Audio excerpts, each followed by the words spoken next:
கிறிஸ்துவுக்குள் மிகவும் பிரியமானவர்களே, கேர்டினல் கெவின் பெர்லால் அதிகாரப்பூர்வமாக போப் அவர்கள் இறந்துவிட்டார் என்பதை தெரிவித்துள்ளனர். 88 வயது போப் அதிகாரப்பூர்வமாக இறந்துவிட்டதாக வாடிகன் தெரிவித்துள்ளது. இதற்கு முன் இறந்த போப்புகளுக்கு செய்த சடங்குகள் எல்லாம் செய்யப்படாது என்றால் அவர் ஏற்கனவே உயிரோடு இருக்கும்போதே என் மறைவு என்பது மிகவும் ஆடம்பரமாக இல்லாமல் மிகவும் எளிமையான முறையில் நடக்க வேண்டும் என்று ஏற்கனவே அவர் தெரிவித்து உள்ளதாக கூறப்படுகிறது. இந்திய நேரப்படி சரியாக 7:35 மணி அளவில் கேர்டினல் கெவின் பெர்லால் அதிகாரப்பூர்வமாக அறிவிக்கப்பட்டுள்ளது.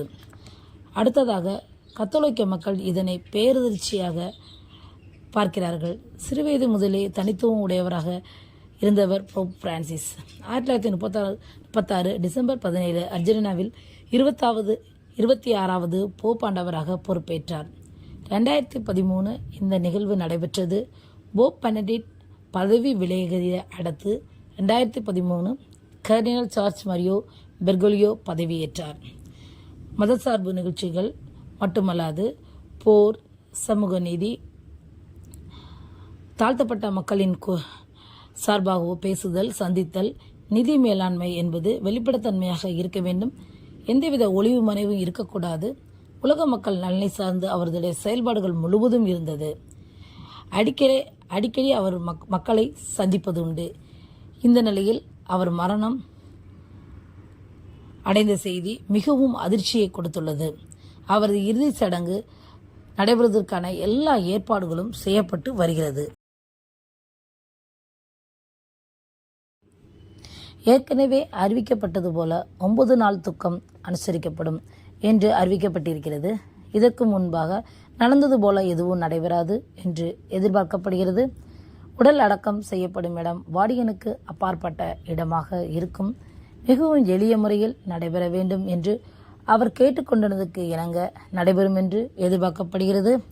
226வது போப்பாக பதவியேற்ற கர்தினால் ஜார்ஜ் மேரியோ 88 வயதாகிறது.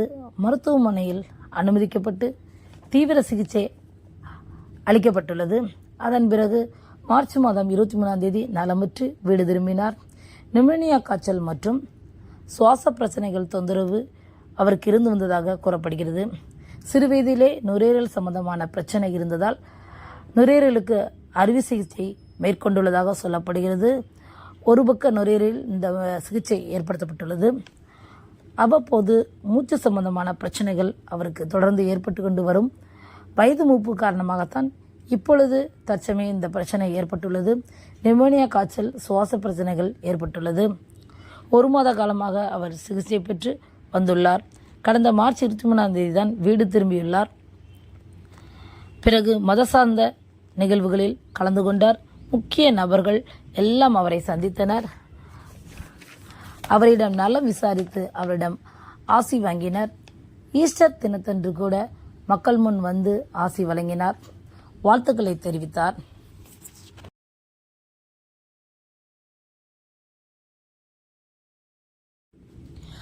வழக்கமான பணிகளை எல்லாம் தொடர்ந்து செய்தார்.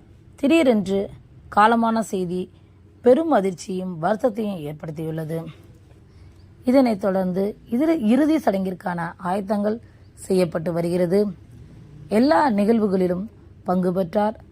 ரஷ்யா உக்ரைன் போர், இஸ்ரேல் போர், அமெரிக்காவின் தற்பொழுதைய நடவடிக்கை எல்லாவற்றுக்கும் அவர் உலகம் அமைதியாக இருக்க வேண்டும் என்பதை மிகவும் தெளிவாக கூறியிருந்தார்.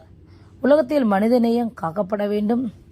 போப் பிரான்சிஸ் எல்லாருக்காகவும் குரல் கொடுப்பவராக அவர் காணப்பட்டார். உலக சுற்றுச்சூழலை பாதுகாக்க வேண்டும் என்று மிகவும் அக்கறை செலுத்தினார். 88 வயதான போப் பிரான்சிஸ் ஜார்ஜியோ மரியோ காலமானார் என்பது பேரதிர்ச்சியாக தற்பொழுது உள்ளது.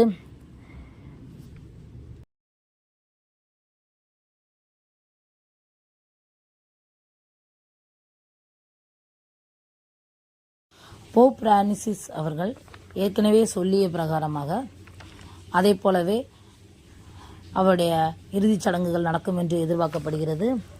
9 நாட்கள் துக்கம் என்று அனுசரிக்கப்படும். எல்லா ஜனத்தாரின் பார்வைக்காக அவர்களுடைய உடல் வைக்கப்பட்டிருக்கும். இதனைத் தொடர்ந்து அனைத்து நிகழ்வுகளும் தொடர்ந்து நடக்கப்படும்.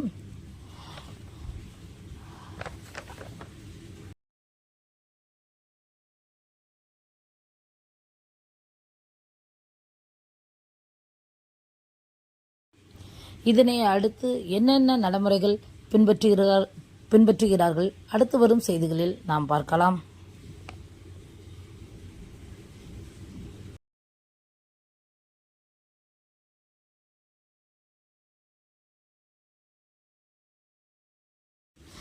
இதே போன்ற பயனுள்ள தகவல்களை தெரிந்து கொள்வதற்கு இந்த சேனலை தொடர்ந்து பாருங்கள்.